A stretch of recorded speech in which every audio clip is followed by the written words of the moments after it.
अस्सलाम वालेकुम। सीखो सब कुछ में खुश आमदीद। दोस्तों, आज हम सीखेंगे कि हम किस तरह राउंडेड कॉर्नर्स को डिस्प्ले करवा सकते हैं एक्सेल चार्ट में।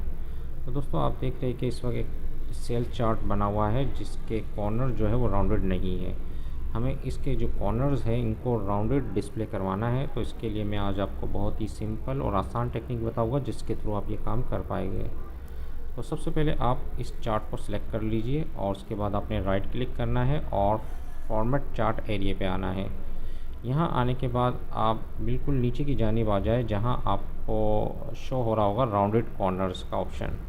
इस पर आपने चेक लगा दीजिए। जैसे ही मैं इस पर चेक लगाऊंगा और इसको मैं कैंसिल कर देता हूँ, तो अब आप देखेंगे कि जो चार्ट है इसका जो कॉर्नर है वो राउंडेड हो चुके हैं। तो ये काफ़ी अच्छे तरीके से डिस्प्ले हो रहा है और काफ़ी खूबसूरत लग रहा है। तो इस तरह अगर आप राउंडेड कॉर्नर को चार्ट पे डिस्प्ले करवाना है तो आप इस टेक्निक को अप्लाई कर सकते हैं माइक्रोसॉफ्ट एक्सेल में। तो दोस्तों, उम्मीद है कि वीडियो आपको बहुत पसंद आई होगी। लाइक और सब्सक्राइब करना मत भूलिएगा। दोस्त, मेरे चैनल को सब्सक्राइब ज़रूर कीजिए ताकि कोई भी नई वीडियो आए तो उसका नोटिफिकेशन आपको मिलता रहे। Thanks for watching. अल्लाह हाफिज़।